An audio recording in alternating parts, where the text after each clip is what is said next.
Liz Lenz did everything right. She got married at 22 years old to her high school sweetheart. She and her husband bought a house. They had 2 children.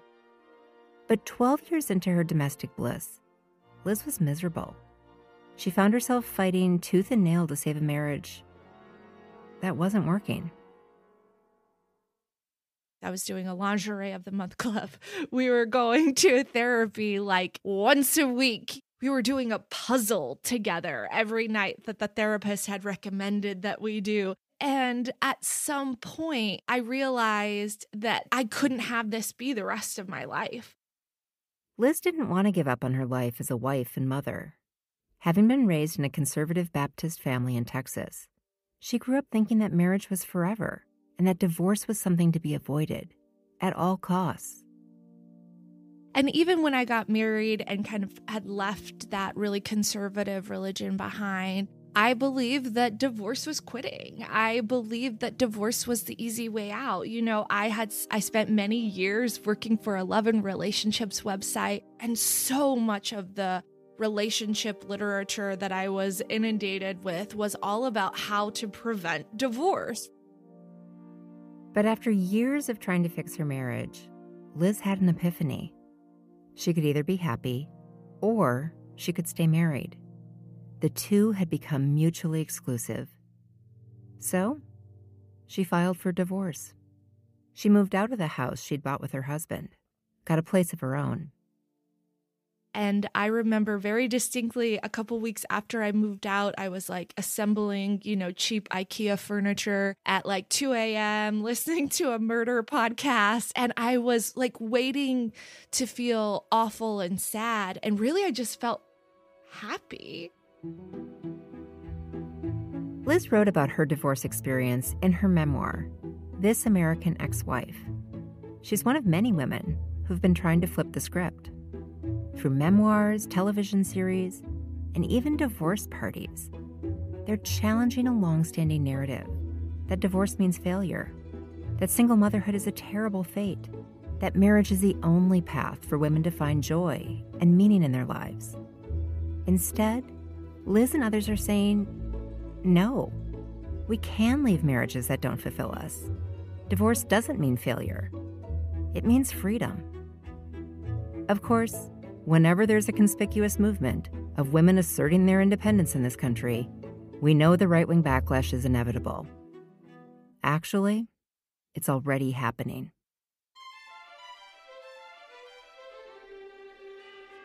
I'm Julie Kohler, and this is White Picket Fence. This season, we've covered the many ways that the American right has tried to promote marriage.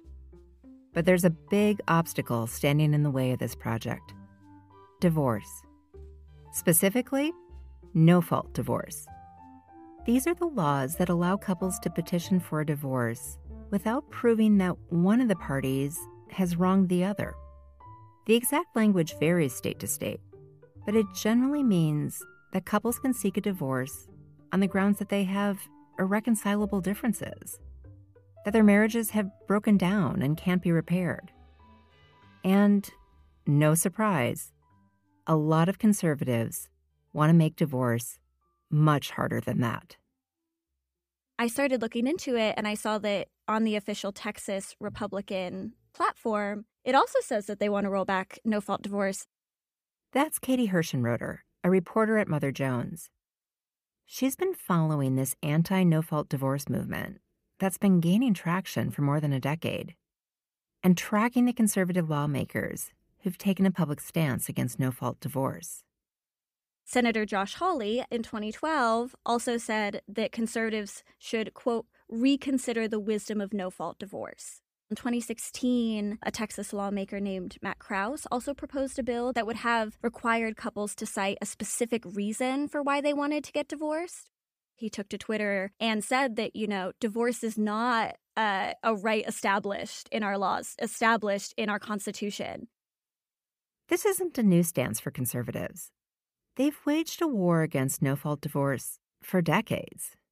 I mean, when I was studying covenant marriage back in the 90s, that was a lot of the concern, that divorce had become way too easy and was destroying the American family. covenant marriage emerged as a split the difference kind of solution. We could roll back no-fault divorce laws, but in a way that's optional. Let people decide if they want it. But the thing is, almost nobody did. Covenant marriage was a trend that never caught on. And so today, in the current marriage panic, the proposed policy changes are getting more oppressive and less focused on personal choice. Now we're seeing proposed legislation that would get rid of no-fault divorce completely. Oklahoma State Senator Dusty Devers, he filed a bill this year that would no longer allow Oklahomans to file for divorce on the grounds of incompatibility, which is kind of the main leader in no-fault divorce cases. He said, quote, I want to see pornography abolished. I want to see no-fault divorce come back to at fault in divorce, and even public shaming for those who are at fault in divorce. I want to see abortion abolished. These are the kinds of morality and government issues that we need to get back to. Legislators in at least 4 states have introduced bills attempting to roll back no-fault divorce. And a group of conservative think tanks have come together to create a blueprint for a second Trump administration. The plan, called Project 2025, contains a ton of references to the importance of marriage and traditional families and the dangers of divorce. They say that some of President Biden's moves have been fraught with agenda items focusing on, quote, LGBTQ plus equality, subsidizing single motherhood, de-incentivizing work, and penalizing marriage. They go on to say that these policies should be replaced and repealed, and policies should be introduced that support the formation of stable, married, nuclear families. So whenever I hear that, I hear, oh, we're penalizing marriage. We need to make it easier for people to stay married. So we need to make it harder for people to get divorced. And that's the first promise that they mention in this guiding document for, a vision of the future of the GOP. A confluence of factors have made this moment ideal for conservatives to really start pushing this issue into mainstream politics, like the upswing in religious conservatism. There is a rise in people who identify as Christian nationalists in this country and who identify America as a Christian nation. And so when we see the Speaker of the House or other prominent members in government who also clearly are supporting a Christian view of this nation, talking about divorce and talking about marriage in this way, I don't think that that's a coincidence. And I think that, of course, while, Christian evangelicals have been making moves in government for a very long time, there is something new about this moment. At the same time the religious right is gaining support, conservative content creators on social media are attracting massive followings, and they're using these platforms to spread right-wing rhetoric, including the firm stance against no-fault divorce. Men's rights activists, air quotes, online, influencers on TikTok, trad wives, young conservative men in these online spaces are setting up a kind of cultural discourse that makes it a lot easier for a state representative in Oklahoma to introduce a bill. Implicit in their proposals to roll back no-fault divorce is that women are to blame for the breakdown of the American family. Young women just don't want to get married anymore. They don't want to be wives anymore. They don't want to be mothers anymore. Women just want to have brunch and drink Chardonnay. And God forbid. I know. I'm like, that sounds fun. Like, oh no. But they think of women as being like uncommitted to this kind of female destiny. Conservatives have deployed a number of tactics to encourage women to adopt traditional roles. But not enough women opted back in. So the right-wing camp has changed their tactics. It isn't enough to tell people that divorce is wrong and will make them unhappy. They need to make it harder to access. So what would that world a world without no-fault divorce look like? Well, it's actually not hard to imagine. We just have to travel back in time. If we go back to the early 19th century, in order to get a divorce, you most often had to get a private bill from the legislature. So you would have to petition your representative to pass a private bill that would allow for the dissolution of your marriage. That's April White. She's the author of the book Divorce Colony, which explores how divorce laws evolved during the 1800s. And yes, couples really did have to get a bill passed on their behalf by a state legislature just to get divorced. Unsurprisingly, for most people, that wasn't an option. But then, things began to change. So, in the middle of the century, we start to see this move into the courts. And the reason this happens is because the legislator has other things to do. Today, conservatives blame the feminist movement for the liberalization of divorce laws. But the actual intent in this era was way more mundane. Too many people were petitioning legislators for private divorce bills. It became unwieldy. So state legislatures kicked the issue over to the courts. After that, the path to divorce became slightly easier, and it is true that this change coincided with a shift in cultural attitudes around marriage. You had the suffrage movement growing up, women saying we want to have a voice. You had a different economic model, right? We'd moved from sort of this family farm model to this industrial model. You didn't necessarily need these large family for economic purposes anymore. And we're also seeing at that time a change in the understanding of marriage. The women who married in the 1870s were marrying as sort of business arrangements to people who are marrying for love and companionship, which ask for really different things. As marriage changed, people developed different expectations for what it should be. They were asking questions like, am I happy with this person? Are we actually in love? But even when the answers to these questions were no, the path to divorce still wasn't easy. So in this moment at the end of the 19th century, you have a hodgepodge of divorce laws. Every state has its own laws, and there are typically two parts to those laws. One is a residency requirement. How long do you have to live in the state to fall under the jurisdiction of its courts? And the other is a list of causes, a list of reasons that you are allowed to get divorced. For instance, in New York at this time, you can only get divorced with proof of adultery. Other states didn't allow divorce at all. And even if you lived in a state where divorce was technically possible, it was still a huge burden to actually obtain one. If I wanted to get a divorce in the 1890s, I needed to go to court and accuse my spouse of one of the allowed grounds. And I needed to convince the court that my spouse had committed that act. So in New York, I had to convince a judge that my spouse had committed adultery. And yes, judges found that that was not true on occasion and said, I'm sorry, you must remain married. You do not have cause for divorce. The other thing that comes along with this is I and my spouse cannot mutually agree to get a divorce. In most states at this time, if we were to agree, that would be considered collusion and we would be automatically ineligible for divorce because that was against the law. So what did some New Yorkers do to end their marriages? They traveled out west.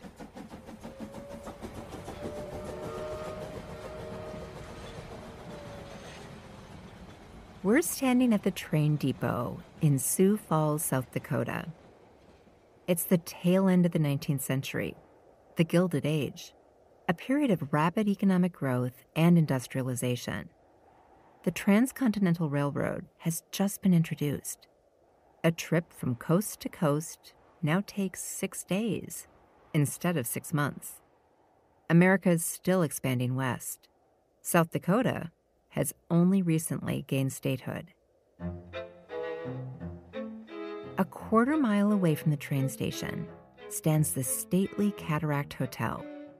It's the swankiest spot in town. And it's become a hub of unusual and quite scandalous activity. You see, the Cataract is where all the East Coast society ladies stay when they travel to Sioux Falls to get divorced. I think when people hear that South Dakota was a destination for divorce, they think, wow, what a progressive place South Dakota must have been in the 1890s. And no, that is not the case at all. The people who are there trying to build these communities want to welcome people into their state, want to bring more white settlers into their state, to bring money and population and to, grow this community. That means that they want to set a very low bar for participation in civic life. So they set a residency requirement of 3 months in order to fall under the jurisdiction of the courts, in order to hold office, in order to vote. This also applies to divorce. April's book explores the 17-year period in which hundreds of women traveled to Sioux Falls for the sole purpose of divorcing their husbands. That's a small percentage of the population. And yet, it had this incredibly outsized importance in the press. And part of that was because the people who were traveling out there were quite prominent. a woman named Maggie DeStures kicked off this fixation on Sioux Falls. She was part of the ultra-wealthy Astor family, practically American royalty. So Maggie had gotten married at a time when marrying a titled European was sort of fashionable. She married this Dutch diplomat who also came from money. And, she spent her life sort of skipping between the capitals of Europe with her husband. But there was a dark side to Maggie's marriage. She later claimed her husband was abusive, that he was planning to commit her to a psychiatric hospital. Which was something that was done more frequently than you would like to imagine to control women in this era, that he was going to have her committed such that he could take control of her fortune. So, Maggie hatched a plan to escape. She flees from Paris in the dead of night with her maid and what jewels she can carry, disappears for a year, and then resurfaces in Sioux Falls. Things had been operating sort of quietly there until Maggie DeStures shows up in June of 1891. The day her presence is realized, she is on the front pages of the newspapers in Chicago and New York and Boston. Maggie sparked a national media circus centered in Sioux Falls. Her story, and the stories of other socialite divorcees, fanned the flames of a moral panic about the state of marriage and family. Contentious debate erupted over whether or not South Dakota should tighten its divorce laws. Some saw the divorce colony forming in Sioux Falls as a welcome sign of changing times and new opportunities for women. Others saw it as a clear indicator that society was collapsing. But even though Maggie had kicked off this nationwide political debate, she didn't fancy herself an activist. She and everyone else who goes out there are not there to make a statement. They're not there to advocate for easier divorce. They are simply there because they are personally unhappy in their relationships and personally want to have the option to leave them. Sioux Falls became a haven for women like Maggie. Really, only for women like Maggie. Rich, well-connected, and white. The whole process of divorce, even in Sioux Falls, was so expensive and slow that most people simply couldn't access it. For starters, you had to be able to make the big trip out west. So it was about a 4-day train ride from New York City. For the first part of that, headed out to Chicago, it was relatively normal for a woman to be traveling alone. But after Chicago, heading west onto the frontier, this is when you start having people looking at you sideways and thinking, what is this woman doing? The scandal of traveling to Sioux Falls made the journey difficult, even for the wealthiest socialites. But still, they could manage to scrape together the funds. Then came the enormous expense of staying at the Cataract Hotel for months while your divorce proceedings inched through the courts. they're going to live there not just for the 3 months required to fall under the jurisdiction of the courts, but for another 3 or 6 months after that to have their case settled. You also had to be able to cover legal fees. We're talking about what could be into the thousands of dollars for a lawyer, depending on whether your spouse decided to heavily contest the divorce or not. So it's a really expensive endeavor. And this all assumes you even knew about the looser laws in South Dakota in the first place. You couldn't just Google Sioux Falls divorce colony. You needed to be in the right social circles to know how to do this, to know where to stay, what lawyers to contact, what the realities of the law on the ground were going to be. And so I think that's a reason we also see a lot of women, not just from the same social class, but from the same social circles going out to Sioux Falls. In other words, if you weren't wealthy and white, divorce was pretty much off the table. You'd have to be satisfied with the few options that were available to you. You are resorting to extra legal means, right? You're moving back in with your parents down the street and kind of avoiding your husband on the street. You're doing whatever you need to outside of the law, or you're staying in an abusive marriage. It's why, even though both men and women sought divorces, getting those papers was a lot more important for women.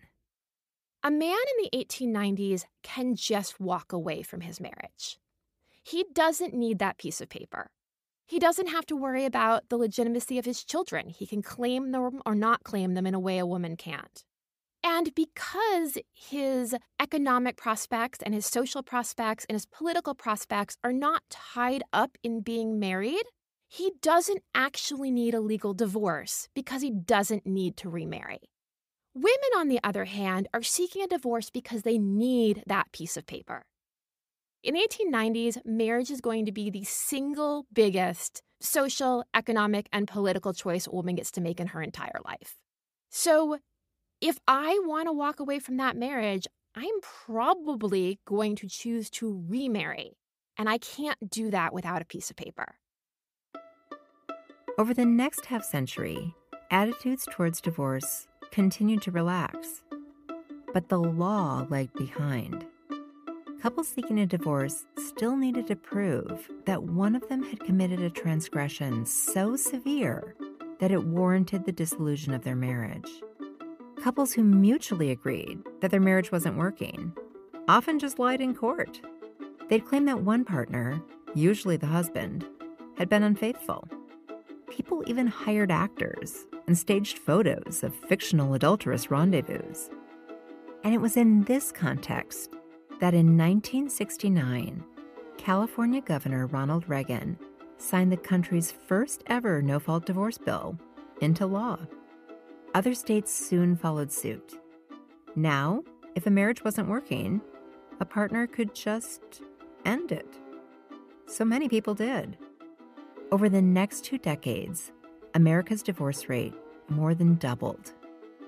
Women, in particular, took advantage of this easier path, initiating roughly 2/3 of all divorces. It's a trend that continues to this day. No-fault divorce laws also seem to usher in a safer world for women. In states that adopted them, domestic violence rates declined. So did rates of domestic homicide against women. Suicide rates among women decreased. But even with all the good that came with easier access to divorce, many newly single women were forced to reckon with a troubling reality. The women who are getting divorced in the late 60s and 70s are very often women who have been out of the workforce for, upwards of 20 years. Very often were in the workforce before that, but really had fit into this cultural moment in the 50s and 60s of, suburban housewife. That's Suzanne Kahn. She's the author of the book, Divorce, American Style. So yes, by the 1970s, it was easier for both men and women to leave marriages. But a lot of women soon noticed that they seemed to be getting the short end of the deal. Back when divorce was based on fault, Judges typically awarded alimony to wives whose husbands had been found guilty of adultery, abuse, or abandonment. But in this new no-fault era, judges often awarded women much smaller payments. Their logic? We're in the middle of the feminist revolution. Women can earn their own income. You don't need your ex-husband to provide for you. But for many women, it wasn't that simple. Kind of the classic story you see told over and over again is I worked while my husband was in medical school, say, or law school. And I left, the workforce when my husband got his degree, but I financed that degree. Then my husband spent 20 years and is now a partner in a law firm while I've been at home cooking dinner for the boss and raising the kids. And now I have nothing. A lot of women went from being married and comfortably middle class to divorced and financially struggling. And alimony was only one part of the problem.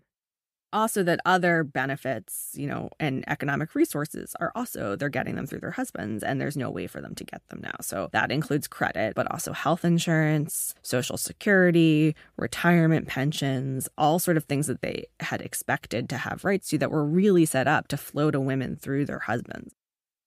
As they were handed their divorce papers, a huge swath of women found themselves locked out of the social safety net. They'd lived comfortably for years as middle-class homemakers. Now, they had little hope for a stable financial future. One of these women was activist Tish Summers. Suzanne told me that by the time Tish got divorced, she'd been out of the workforce for years, raising her children. She was in remission from breast cancer. And so she quickly realizes it's not easy for me to get a job, and I've just lost my health insurance. Tish and other women like her could see that something needed to change, and they'd have to be the ones to make it happen. They start writing to the big feminist organizations like the National Organization for Women asking for help. At the time now was, as you might expect, anti-alimony and pro-no-fault divorce. That's where now the National Organization for Women starts, because those do seem like the feminist positions, right? Those would seem like the positions that are supportive of women's independence. Up to this point, feminist groups like the National Organization for Women, or NOW, had supported no-fault divorce. They wanted as few obstacles as possible for women to leave bad marriages. But then divorced women's pleas for help started pouring in. Leaders at NOW realized that no-fault divorce had opened up a whole can of worms. They still wanted women to be able to get divorced, but they also wanted to ensure that women were financially protected. So they convened a group of recently divorced women, including Tish Summers, to try to come up with solutions. So she ends up organizing sort of around both age and divorce to really start to say we should be able to get access to health insurance, retirement pensions, Social Security, jobs as individuals, not as the result of our marriages. Tish recognized that a social safety net built around the traditional nuclear family left a lot of people out. Elderly people without families, single mothers, divorced women. Tish envisioned a new future where everyone could get access to things like health insurance and Social Security, regardless of their age, gender, or marital status. But Tish's vision was competing with other ideas about how to protect newly divorced women. Some women didn't want to expand the social safety net. Their strategy was to protect the special privileges that they believed divorced women had already earned. Women like Betty Barry and Elizabeth Cox Spalding, who were much more interested in figuring out how, after similar experiences of divorce and a rapid change in economic status, were making the case for keeping that economic status based on their former marriages. So expanding the marriage-based welfare state instead of breaking it down. So if Tish Summers is saying, we should have universal health insurance, Betty Barry is saying, I should have access to health insurance because I got married at some point.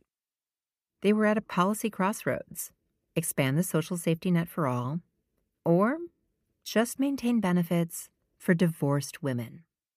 For a while, both camps saw some victories. They got funding at both the state and federal level for displaced homemaker centers, places where divorced women can go for late-in-life career training. Activists also were able to win back some of the Social Security benefits that women had lost upon divorce. So what they win is that if you are married for 10 years, you can always draw that 50% dependent benefit through your ex-husband. To this day, a person can still get up to half of their ex-spouse's Social Security benefits if they haven't gotten remarried. Feminist divorce reformers were also instrumental in passing the Equal Credit Opportunity Act in the early 1970s. Finally, women could apply for and maintain lines of credit completely independently. No husbands necessary. But the grander visions, like Tish Summers' dream of universal health care, never happened. Instead, divorce reformers' work became narrowly focused, tailored to the needs of middle-class white women. Obviously, we do not have national health insurance. What they are really influential in passing ultimately is COBRA, which we all still use today to extend our health insurance if we leave a job, between jobs. And what it is just the right to pay to stay on the health insurance you got through your former job or your former husband for... The right to pay extraordinary amounts of money now. Yeah. Well, that's what I was going to say. But it's the extraordinary amounts of money. Like, even then, what they're winning is the right to pay for their full share. So it wasn't about getting everybody access to health care. It was about winning divorced women the right to stay on their ex-husband's health insurance. But that assumes you can afford that heavy expense. Many people, especially women of color, low-income women, and mothers who'd never been married, were left behind. And I should say, I do think that is deeply tied to the women's whiteness and to, right, like that they are moving this agenda as white women, and the people who they are imagining getting access for, to the extent they're getting expansions, are white women. When Ronald Reagan, our no-fault divorce pioneer, won the White House in 1980, he ushered in a new era of austerity. White feminist divorce reformers needed to find common ground with the new conservative administration. So they chose to draw a clear dividing line between themselves and the group that conservatives deemed unworthy. Because they used to be homemakers, supporting their husbands and nurturing the next generation. Divorced women framed themselves as a special protected class. Nothing like the poor, never-married mothers that President Reagan liked to demonize. This is the same moment as Reagan is invoking welfare queens as a polarizing, racialized sort of stereotype. And so I do think that contrast is being deliberately drawn, and it's working for them. Most of the policy wins that feminist divorce reformers achieved ended up reinforcing the idea that marriage was the way women could earn a lifetime of economic stability. I sort of think there's a bit of a cautionary tale here, right? I think you start with this sort of expansive vision from feminists about what the rising divorce rates could mean for how we rethink the social safety net. And you end up with not a rethinking of the social safety net, but real deeper embedding of marriage as a status in it, but just now bringing divorce as a status related to marriage into that. Our divorce laws have changed a lot in the last century and a half. We went from having to prove fault in every case to allowing people to more easily leave marriages simply because they are unhappy. But there's another thing that hasn't changed nearly enough: the financial strain that divorce puts on everyone but the most privileged. During the late 1800s, the period April studied for her book, there was only 1 year when divorce rates didn't rise. And it was the same year as a recession. So when you have this economic downturn, when people can't support themselves outside of marriage, people stay married. It wasn't stricter laws or a moral crusade against divorce that caused rates to temporarily dip. It was affordability that really mattered. One of the biggest obstacles standing between unhappy spouses and a new life. And today, divorce still creates a financial burden. The average cost of divorce in the United States is $10,000. And that's if everything goes as smoothly as possible. If a divorce is extra complicated or contentious, you're going to see that cost inflate even more. And since our social safety net is still largely tied to marital status, you might lose out on a lot more. Women are disproportionately impacted. Studies repeatedly find that they experience a much more dramatic decline in their standard of living post-divorce than men do. This current attack on no-fault divorce, the argument that divorce is bad for women and for their kids because it makes women poorer, that framing is wrong. It ignores the inequities that are baked into our systems. Simply making divorce harder will do nothing to improve the quality of life for anyone involved. And it may make life a lot more dangerous for women in abusive or violent marriages. When Liz Lenz got divorced, she didn't feel like her family was ruined. She wasn't miserable or lonely. She was happier than she'd been in years. But she did feel the financial squeeze of separating from her husband, the economic obstacles of becoming a single parent. We pay women less money. We make it harder for them to get jobs because we don't have childcare. So if we really, really cared about children in America and cared about their outcomes, we would provide more affordable childcare and we would close the pay gap. So if we can be clear-eyed about this, that making divorce harder to access wouldn't make people's lives better, that marriage is not a solution for ensuring economic stability or even happier families, where do we go from here?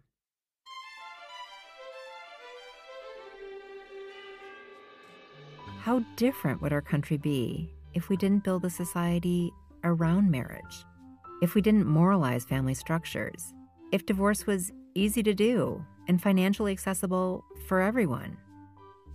It's hard to imagine an America where all this is possible. So, maybe we should step outside our borders and go somewhere where marriage isn't so important. Like Denmark. Next time on White Picket Fence. It's not about you have to get married and then you get children. I mean, we say that in Denmark there are 37 ways of having a family. White Picket Fence is a Wonder Media Network production. Our producers are Maddie Foley, Carmen Borca Carrillo, Abby Delk, and Lauren Williams. Our editor is Lindsay Cradwell. Executive producer is Jenny Kaplan. Original music by Sean Patel. Special thanks to the Robert Wood Johnson Foundation and the Shared Ascent Fund for their generous support for this season.